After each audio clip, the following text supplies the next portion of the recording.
आजिर एही short informative video जानिबा Himalaya पर्वतमाला केउं केउं राज्य और केंद्रशासित अंचल अवस्थित।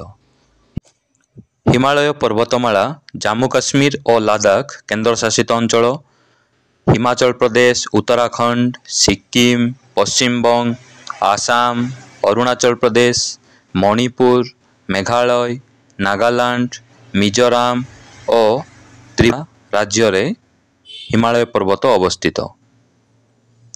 हिमालयर उच्चतम शृंग एवरेस्ट जहाँ नेपाल रे अवस्थित, जहार उच्चता 8848 मीटर अटे और यह पृथ्वीर उच्चतम शृंग। भारतर उच्चतम शृंग कांचनजंगा अटे, यार उच्चता 8586 मीटर। एमिति इनफॉर्मेटिव वीडियो देखिवा पई मो चैनल को लाइक, शेयर और सब्सक्राइब करंतु।